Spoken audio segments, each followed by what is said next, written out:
Good morning, students. This is first part of chapter 12 Biotechnology and its applications. पहले हमने biotechnology के बारे में पढ़ ही लिया था, प्रिंसिपल्स पढ़ लिए थे हमने क्या होते हैं. अब बायोटेक्नोलॉजी और इसकी एप्लीकेशन कहाँ यूज़ होती है इसे हम पढ़ते हैं. Biotechnology, as you would have learn from the previous chapter, essentially deal with the industrial scale production of biopharmaceuticals and biological using genetically modified microbes. Basically biotechnology है क्या, जो हमने पीछे चैप्टर में से पढ़ा है. बायोटेक्नोलॉजी का मतलब ये है जब हम किसी चीज़ को, कोई फार्मास्यूटिकल, कोई मतलब ड्रग्स को, दवाई को लार्ज स्केल पे बनाते हैं, या कोई और बायोलॉजिकल प्रोडक्ट को जैसे कि प्रोटीन वगैरह, उसको लार्ज स्केल पे बनाते हैं, उसको हम बायोटेक्नोलॉजी बोल देते हैं.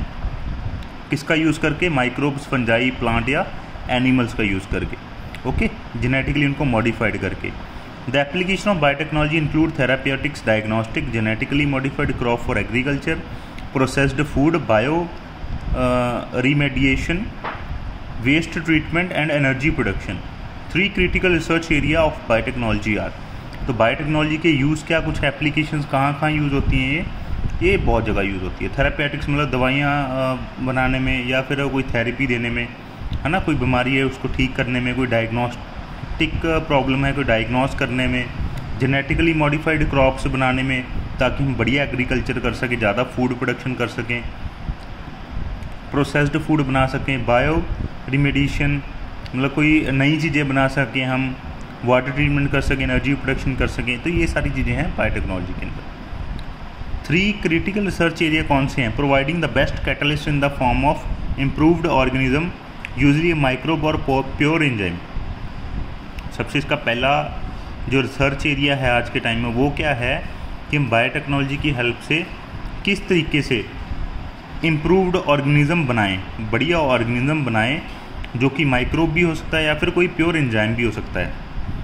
कैसे एक बेस्ट कैटलिस्ट बनाएं जो हमारी आगे प्रोसेसेस को फास्ट करे, जो हमें नए नए प्रोडक्ट बनाने में हेल्प करे, फास्ट हेल्प करे.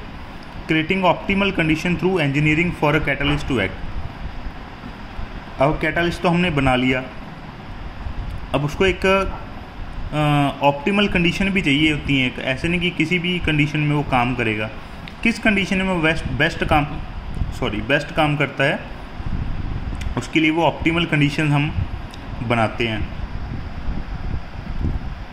उसके बाद आ जाता है down stream processing technologies to purify the protein और ऑर्गेनिक कंपाउंड. ये हमने लास्ट जैसे चैप्टर में लास्ट टॉपिक पढ़ा था, डाउन स्ट्रीम प्रोसेसिंग. इसमें क्या होता है, जो हमने प्रोटीन या कुछ भी ऑर्गेनिक कंपाउंड बनाया है उसको कैसे हम प्योरीफाई करके, अलग सेपरेट करके मार्केट में सेल के लिए अवेलेबल कराएंगे. Okay, sorry. Let us now learn how human being have used biotechnology to improve the quality of human life, especially in the field of food production and health. अब हम बात करते हैं कि जो ह्यूमन बींग्स कैसे biotechnology को use करते हैं ह्यूमन लाइफ की क्वालिटी को इम्प्रूव करने के लिए, specially food production and health के मामले में. Biotechnological application in agriculture. अब एग्रीकल्चर में क्या है इसकी application? Let us take a look at the 3 options that can be thought for increasing food production. First है agrochemical based agriculture. Agrochemical based agriculture क्या है, जिसमें हम कुछ तो माइक्रोब्स का यूज़ करते हैं, जो हम ऊपर प्रोड्यूस करने की बात कर रहे हैं, कुछ थोड़े बहुत केमिकल्स का यूज़ करते हैं. ठीक है, इन दोनों को मिला के हम बेस्ट एक एग्रीकल्चर की फॉर्म बना सकते हैं. ऑर्गेनिक एग्रीकल्चर होता है, टोटली हम ऑर्गेनिक एग्रीकल्चर करें. तीसरा है genetically engineered crop based agriculture. मतलब टोटली हम क्रॉप को जेनेटिकली इंजीनियर्ड कर दें, क्रॉप को टोटली हम चेंज कर दें जेनेटिकली, ताकि वो हमें बेस्ट रिजल्ट जो है, बेस्ट प्रोडक्शन के रिजल्ट दे. इसमें एक सबसे बड़ी बात आती है ग्रीन रेवोल्यूशन की. आप सभी को पता ही होगा कि ग्रीन रेवोल्यूशन एक बहुत ही बड़ी क्रांति आई थी हमारे देश के अंदर. आज़ादी के बाद एकदम से जब फूड की कमी हो गई थी तो साइंटिस्टों ने वीट और ये राइस के ऊपर खोज करके बहुत सारा, और हमें ग्रीन रेवोल्यूशन ला के दी थी, मतलब हमारी जो प्रोडक्टिविटी है उसको इंक्रीज़ किया था। The green revolution succeeded in tripling the food supply, but yet it was not enough to feed the growing human population. कहते हैं इंडिया के अंदर अगर हम बात करें या पूरे वर्ल्ड के अंदर भी बात कर लें तो ग्रीन रेवोल्यूशन से जो फूड सप्लाई है वो ट्रिपल तो हो गई थी, लेकिन फिर भी ये तो इतनी नहीं थी कि जो ह्यूमन पॉपुलेशन बढ़ रही है उसको फीड कर सके। Increased yield have partly been due to the use of improved crop varieties. जो ज़्यादातर मतलब जो हमारी यील्ड पैदावार जो बढ़ी थी वो किस कारण थी, हमारी क्रॉप वेराइटीज़ को इम्प्रूव करने की वजह से, but mainly due to the use of better management practice and use of agro chemicals. Crop variety तो इम्प्रूव करने से बढ़ी थी, लेकिन मेनली किससे बढ़ी थी, हमारी जो मैनेजमेंट है प्रैक्टिसेस थी वो बढ़िया करी हमने, क्रॉप को मैनेज अच्छे तरीके से किया एंड एग्रो केमिकल्स का यूज़ किया, जैसे फर्टिलाइजर एंड पेस्टिसाइड का यूज़ किया। However, for farmer in the developing world, agrochemical are often too expensive and further increase in the yield with existing variety are not possible using conventional breeding। कहते हैं कि हम आज की बात करें, पहली बात तो फार्मर्स के लिए एग्रोकेमिकल महंगे बहुत हैं, बहुत ज़्यादा कॉस्टली हैं। अगर उससे भी आगे फिर बात करें, जो यील्ड को आगे और ज़्यादा बढ़ाना वो भी पॉसिबल नहीं है। आज हमारे पास जो मतलब क्रॉप्स हैं उसको हम एक मैक्सिमम लेवल तक ले गए हैं ऑलरेडी, भी जितनी पैदावार वो दे सकती थी हम वहाँ तक चले गए हैं, और उससे और ज़्यादा मतलब उनसे प्रोडक्टिविटी लेना हमारे बस की बात नहीं है। तो हमको क्या, जो हम कन्वेंशनल ब्रीडिंग मेथड यूज़ करते हैं नॉर्मली, वो करके उससे ज़्यादा पैदावार लेना आज पॉसिबल नहीं है।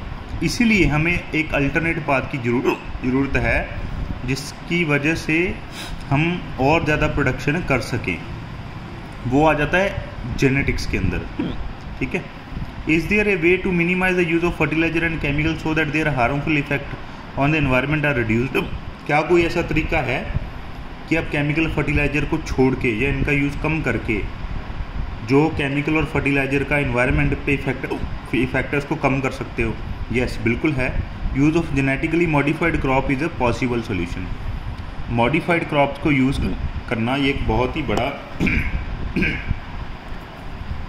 सॉल्यूशन है जिसको हम यूज़ करके मान लो हमारी प्रोडक्टिविटी को भी इंक्रीज़ कर सकते हैं और ये जो केमिकल फर्टिलाइजर है इसको भी कम कर सकते हैं।